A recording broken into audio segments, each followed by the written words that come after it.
est-ce que vous trouvez que faire perdre l'Undertaker à WrestleMania 30 était la pire décision de l'histoire du catch? C'est en tout cas ce que pense l'Undertaker. Et il pense que c'était pas une bonne idée, que évidemment Brock Lesnar n'était pas la bonne personne à l'époque, comme peuvent le penser beaucoup de fans également.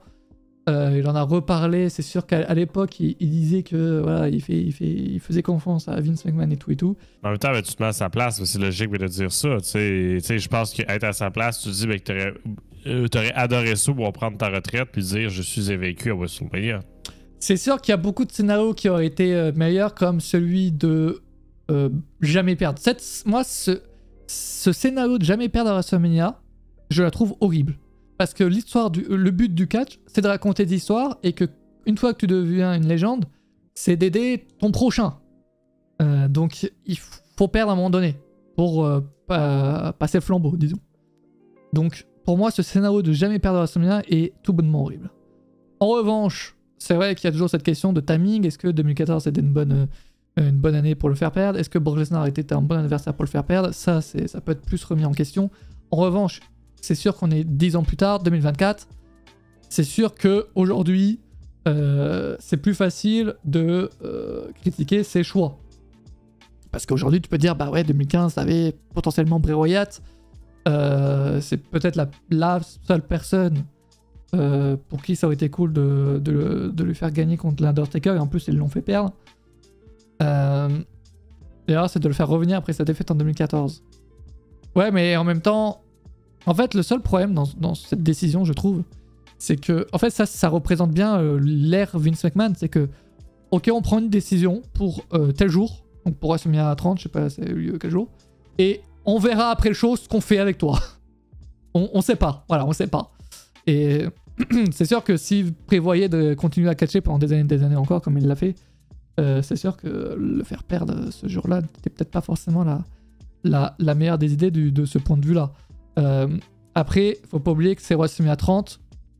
Évidemment que c'est 30, tu vois, il faut créer l'histoire, comme le 40, là on a eu avec les dernières minutes, avec les légendes. Faut marquer l'histoire. Et peut-être qu'à l'époque, Vince McMahon ne croyait pas en Daniel Bryan Danielson, pour que tout le monde parle de WrestleMania 30. Donc il fallait un événement historique. Et toi, là, tu sais, beau énumérer tous les films, mais qu'est-ce que. C'est quoi ton opinion là-dessus? Mon opinion, c'est. En fait, je sais pas. En fait, moi. C'est parce qu'ils l'ont dit à plusieurs reprises là, que c'était une décision de dernière minute, qu'Undertaker l'a appris limite juste avant le show, par le show. Donc, en plus, le match est à chier. Et vraiment, personne ne va se dire putain, j'ai envie de me mater ce match. Mais par contre, les deux ont fait de bons matchs après. Je me rappelle surtout du match dans le Hell in a Cell match. Il y en a eu un autre à SummerSlam où ils se sont. Voilà, il y a eu des bons petits matchs. Non, c'est sûr, mais c'est ce match-là qui a fini à l'hôpital. Si je ouais, c'est celui-ci où il était. Donc c'est ce match-là qui était victime de commotion cérébrale. Puis donc malheureusement, l'Undertaker ne répondait plus. Là. Enfin, d'après Vince McMahon dans le documentaire Netflix, il est pas sûr de la commotion cérébrale. Ben, ça reste qu'il était à l'hôpital. Oui, je sais pas c'est quoi le évidemment. diagnostic du médecin qui a été fait. C'est sûr et certain. SummerSlam 2015, oui, effectivement, oui. Moi, je trouve, avec du recul aujourd'hui, évidemment, oui, fallait pas faire perdre peut-être l'Undertaker contre Brock Lesnar. Mais je comprends la décision de le faire perdre pour faire parler du show, pour que ça soit un événement historique qui arrive. Et c'est facile de dire ça aujourd'hui, mais par exemple, Brock Lesnar, en 2014, s'il gagne pas contre l'Undertaker, est-ce qu'il arrive à se renouveler?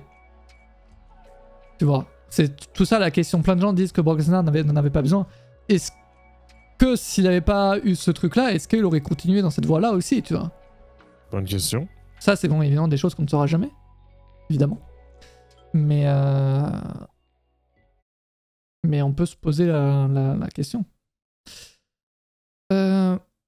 En le voyant direct, il avait du mal à se relever sur le ring, que c'était réel le souci. Ah oui, mais clairement, on a même des images dans le documentaire The Last Ride où l'Undertaker passe le rideau et puis il tombe, hein, juste. Hein. Il tombe. Et t'as Vince qui dit go venir. Quoi. Non, mais Ah, mais tu sais, mais pour moi, je pense que l'erreur, tu sais, parce que moi, tu sais, déjà que je suis un fan de Brock Lesnar, donc non pas avec que Brock Lesnar bat la streak, je trouve ça logique. Pour moi, il n'y a pas de problème là-dedans. Là. Je veux dire, ben, Brock Lesnar a des centaines d'accomplissements, donc d'ajouter ça à son palmarès, pour moi, ben, ça fait du sens. Pour moi, il n'y a pas de problème. Tu sais, puis moi, avec du recul, je pense que le problème, c'est vraiment de le faire d'autres matchs après ça à WrestleMania. Moi, c'est un peu ça qui m'a refroidi. Tu sais, comme tu disais, bon, ben, on s'en calisse un peu qui gagne qui perd, là, tu sais. Clairement.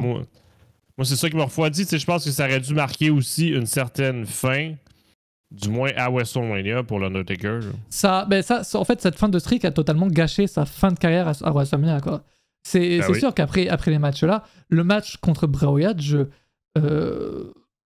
bon, et en plus, c'était pas non plus ouf, mais je veux dire, juste avant d'arriver de voir le show, t'es pas hypé en fait. Moi, je me rappelle que j'étais pas hypé. J'étais en mode, bon, bah, il a perdu l'année dernière, super. On s'en fout maintenant. Juste, on s'en fout parce que toute la présence de l'Undertaker à WrestleMania se reposait là-dessus. Donc, effectivement, de ce point de vue-là, c'était tout de suite moins intéressant. Est-ce que c'était quoi les autres matchs d'Undertaker à WrestleMania après ça? Donc, t'as eu Bray Wyatt, 2016, Shane McMahon. Ça aussi, tu vois, on s'en fout. Bon, t'as le retour de Shane McMahon qui était cool. Et le match est taché par contre, hein, on va pas me dire le contraire. Il y a juste le spot de fin de Shane qui est incroyable. Mais le match est vraiment haché, il dure 30 ans. 2017, Roman Reigns. Oui. 2018, le fameux match, le Dream Match contre John Cena qui dure 2 minutes. Ça aussi, ça n'a aucun sens, quoi. Aucun sens. Et les deux catcheurs, en plus, aujourd'hui, ils le disent dans les interviews. Hein. John Cena et Undertaker n'en sont pas contents parce qu'ils voulaient un vrai match, quoi. L'Undertaker s'était préparé et tout, là, et boum, match de 2 minutes. Alors que moi, en plus, j'avais adoré l'histoire. John Cena avait trop bien géré, franchement. Oui, mais tout le monde voulait voir ça. Tout le monde avait hâte de le voir. Puis je veux dire, l'histoire a duré trop longtemps versus qu'est-ce qu'on a eu mais pour l'action après. Je te jure. Les John Cena avait trop bien géré l'histoire et sans que l'Undertaker apparaisse une seule fois, il y avait cette question. Il y avait vraiment cette question, quoi, pour le coup. Il y avait vraiment ce truc. Est-ce que l'Undertaker va être là? John Cena qui est dans la foule et tout, c'était incroyable. Non, franchement, incroyable. 2019, il était pas là. Effectivement. Ah, c'est l'année où il était dans la Gorilla Position et qu'il s'est cassé même avant la fin du show, je crois, parce que il était pas bien de pas cacher, genre. Ouais. 2020 et J-Size, ça c'était incroyable. Quand même, le match cinématographique. Et puis c'était le dernier match. Mais bon, ouais, cette décision, c'est vrai qu'elle a pas été c'est pas la meilleure des décisions pour la carrière de l'Undertaker. Non, mais tu sais, encore une fois, je me mets dans ses chaussures, être à sa place, mais moi aussi, qu'elle se termine. Là. Merde, redis de manière égoïste, là, je dirais, ben, je veux partir en gloire ultime puis être invaincu sur le plus gros show de catch possible de la planète. Là. Ouais. J'ai coupé ton micro 2 secondes, donc on n'a pas tout entendu, mais on a compris le délire. Je voulais me muter, je t'ai muté à la place. Si tu veux que je parle pas, ben dis-moi là. Je sais pas. D'ailleurs, c'est vrai qu'il y a toujours des petits débats entre quel match contre Shawn Michaels est meilleur entre le 25 et le 26. Lui, là, il a pris sa décision. Lui. Il a fait son choix et il préfère le 25. Intéressant. Voilà, Undertaker. Voilà. Moi, j'ai toujours préféré le 25 également. Vous, le chat, vous êtes team 25 ou 26? Toi, t'es team quoi, toi? Team, je m'en rappelle pas. Team, j'en ai rien à foutre de ta vie. Non, mais team, il faudrait que je regarde les deux, puis vraiment avoir un avis sincère, parce que là, je te dirais n'importe quoi. Mais si je réponds, ça fait tellement longtemps que... Moi, je pense que je suis team 25, mais en fait, c'est le tout, tu vois. Le fait également que je préfère le 25, le WrestleMania 25 à WrestleMania 26, qui est, je trouve, à chier. Donc, il y a aussi ça qui joue, j'imagine. Qui pèse dans la balance. Mais c'est sûr que ça pèse le contenu du show aussi global. Là. Oui, c'est ça, quoi. C'est aussi ça. WrestleMania 25. Ah bah, pas trop de débat, là, visiblement. Non, mais donc voilà, l'Undertaker qui continue à parler de sa streak, évidemment. De toute façon, c'est ce qui l'a rendu également aussi légendaire. Hein, L'Undertaker aussi, hein, il a fait sa carrière là-dessus. Et moi, je me demande si un jour, on y aura un autre catcheur qui aura également ce petit rôle-là. D'un vainqueur à semer, en même temps, ça s'est fait aussi un peu naturellement. Pas que ça se fasse sur demande non plus, quoi. C'est ça, faut pas oublier que ça s'est fait naturellement. Tu sais, je veux dire, ça aussi, Undertaker l'a expliqué dans le documentaire Last Ride, c'est qu'ils l'ont juste réalisé un jour après, je sais plus c'était quoi le nom, après X WrestleMania, en fait, hey merde, c'est vrai, il est invaincu. Ouais.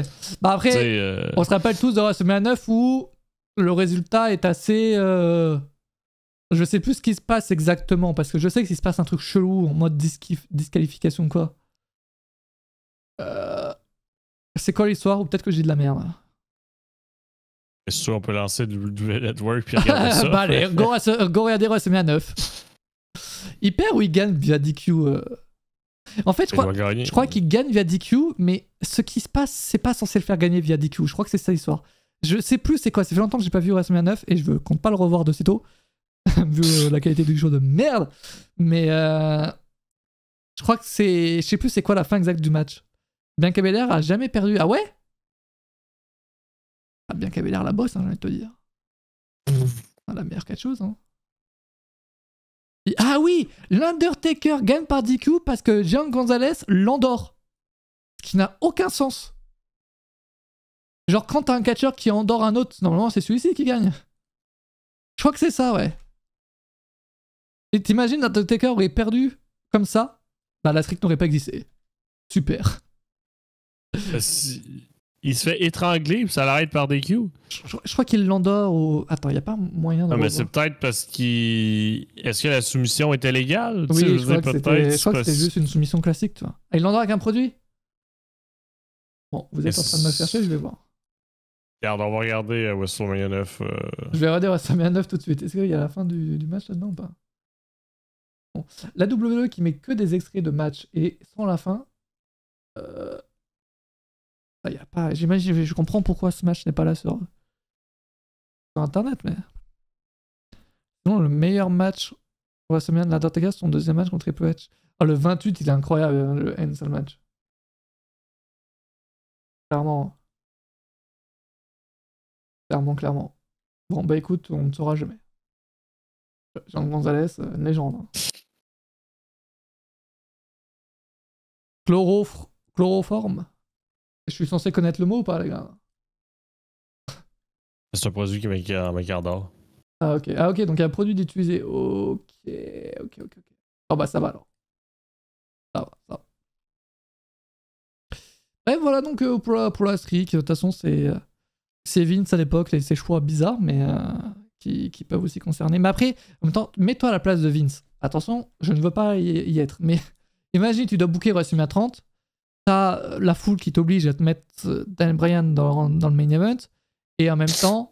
La foule qui t'oblige. Et en même temps, le gars, il y croit pas trop, et il veut que tous les médias mainstream parlent du show, comment faire, tu vois. Bon bah, go faire perdre... Puis c'est WrestleMania 30, tu vois, le gars, il se disait, bon, WrestleMania 40, c'est quand même dans très longtemps.